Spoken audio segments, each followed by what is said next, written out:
Olá! Hoje vamos falar um pouco a respeito de problemas na transmissão de dados e capacidade de canal, certo? Vamos iniciar falando um pouco a respeito dos problemas na transmissão de dados e vamos iniciar falando os principais problemas, certo?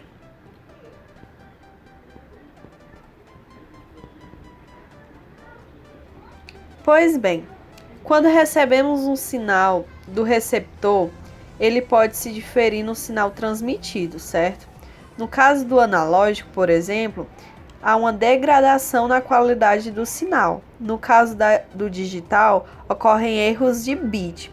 Essas diferenças entre sinal recebido e transmitido podem ser causadas por atenuação, distorção ou ruídos. Vamos agora adentrar um pouco mais sobre cada um desses problemas.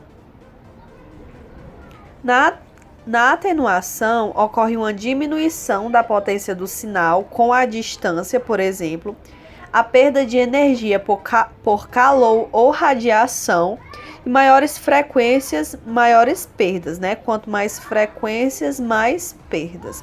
Então, a atenuação é a perda de energia, tá? À medida que o sinal se propaga no meio.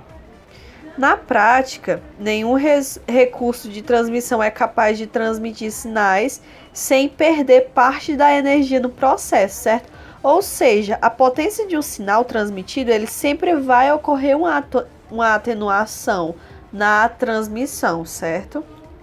Então, atenuação seria essa perda de energia, ok? Vamos falar um pouco agora sobre a distorção. Em sistemas de comunicação, pode ser entendida a distorção, né, ela pode ser entendida como a ação que tem como objetivo modificar componentes como frequência, fase e amplitudes originais de um sinal, certo? Então, a distorção, ela vai modificar os componentes, né, esses principais componentes que caracterizam um sinal, certo? Já os ruídos, vamos falar um pouco sobre eles agora. Todo sinal elétrico, né, ao se propagar por um meio de transmissão, ele pode sofrer algum tipo de perturbação ou degradação. Então, os ruídos, eles são perturbações de natureza aleatória, ok?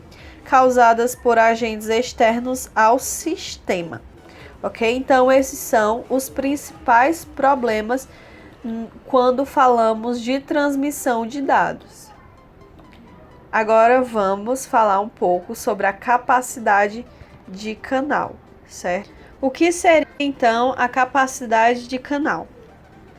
Seria justamente a taxa máxima na qual dados podem ser transmitidos em um enlace de comunicação, né, que seria o canal, em condições específicas, certo?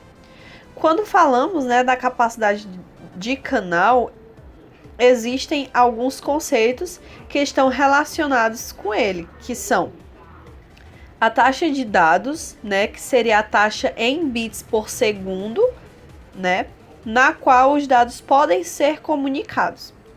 A largura de banda, que é a largura de banda do sinal transmitido com as restrições impostas pelo transmissor e pela natureza do meio de transmissão, expressada em ciclos por segundo, ou seja, hertz, né? E a taxa de erro, né? A taxa de erro seria a taxa de ocorrência de erros, que vai considerar erro a inversão de um bit durante a transmissão de um meio, certo? E o objetivo das comunicações digitais, né, é atingir justamente a taxa de dados mais alta possível, certo? Para uma dada taxa de erro e largura de banda.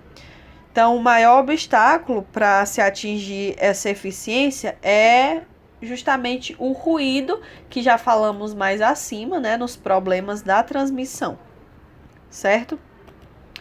Então, também ligado à capacidade de canal, a gente vai ter um teorema de Shannon, certo?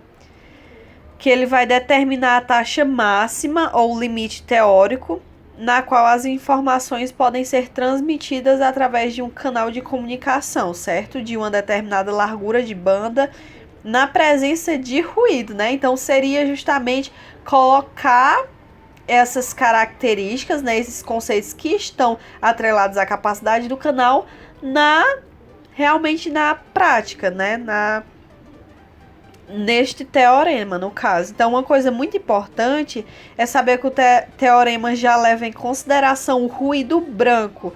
Desse modo, ele vai impor o limite para a taxa máxima de transmissão no canal, certo? Então, dentro desse teorema, a gente faz alguns cálculos para expressar essa taxa máxima, ou limite, né?